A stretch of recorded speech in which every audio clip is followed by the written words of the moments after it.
Welcome to this episode of Karmayogi Bytes. Today we have award-winning professor, author and motivational speaker, Mr. Mihir Mankad. As we all know, you are global communication expert and we are eager to know the secret behind effective communication and the art of building strong leadership. Okay, so I would start by asking the first question. How is effective communication skill contribute in becoming a better leader? And how important is effective communication in team building? Well, I think communication is at the heart of leadership. It's at the heart of causing change. I also feel that communication is something that can be learned and practiced. When you do it with the seriousness and structure of a course, or even just some structured time that you develop to introspecting about communication and thinking how you can improve it, there can be a world of difference. Now, I've seen this on the for and the non-profit side. So on the for-profit side, I was a management consultant and also led a company in the music space. And therefore, implementing strategy and policy, it was critical. But on the non-profit side, too, working at a center for people with developmental disabilities, as well as a public health organization that served children with HIV, sometimes how compellingly you put your message across became the difference in whether your organization would get funding to serve tens of thousands or hundreds of thousands of patients or not. And I feel that this is also something that can be learned and can be enjoyed. Okay.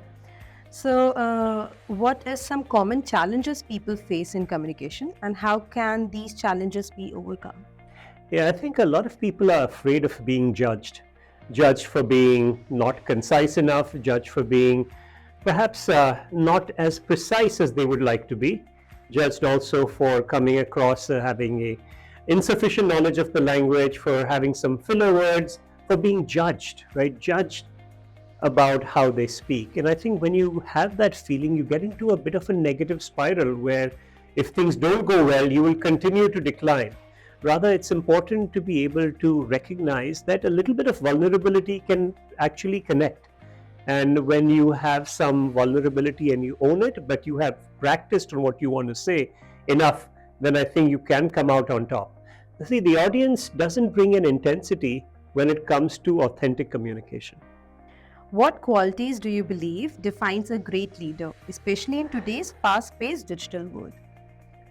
So I do think that leadership is a lot to do with what you do. No, I do believe that leadership is more an activity than a trait.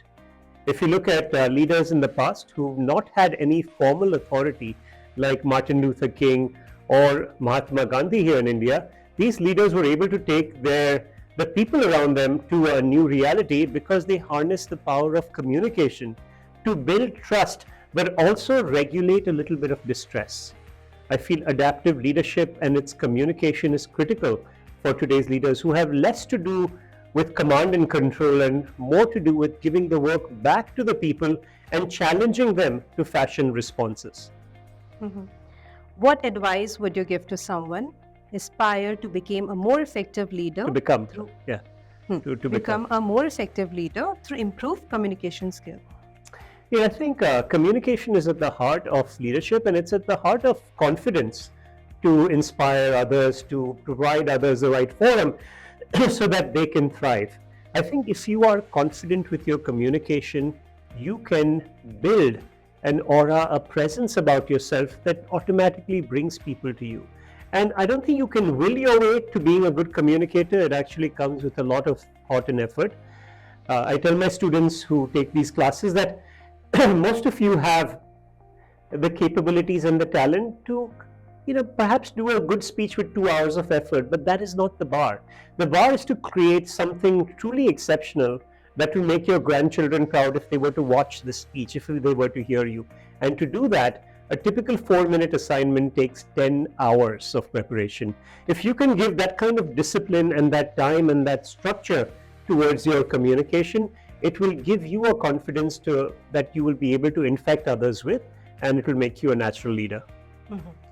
Okay, what are your thoughts on I Got Karmayogi in providing continuous learning to government officials for them to excel in their roles for New India? Yeah, I think I Got Karmayogi is an outstanding program. I love the fact that it is so enthusiastically endorsed by the Prime Minister and the team at the very highest levels. And I'm a big believer that there is a need for continuous learning. I feel that in the past that education has only come in stages. You go to college at a certain age, you go to graduate school at a certain age, and maybe you do a mid-career or a fellowship at a certain age. But now education, the best tools and technologies are at our fingertips. And if there can be choice put in to people taking courses when they want, how they want, in whichever sequence they want, it can be something incredibly powerful. I also think self-paced learning, and I also think that technology allows education to come to you in a very compelling manner. Yeah. There's high definition, there is scripting, there are exercises, the ability to bring anyone from anywhere who's an expert in the field. And I think if we can give this the seriousness, the structure, and the enablement that it could get, then really the sky's the limit for our talented administrative, foreign service, revenue, and officers as well as other employees. I really applaud the initiative. Yeah, because our objective is like anytime, anywhere, and any device learning. Yeah, I mean, I think that has been sort of a capability and a tool that has caught on with the rest of the world. But I think the real unique factor about Karmayogi is the reach that it has to so many individuals, right? The ability to provide this platform and its content to almost 3 million government employees is just, that scale is just huge.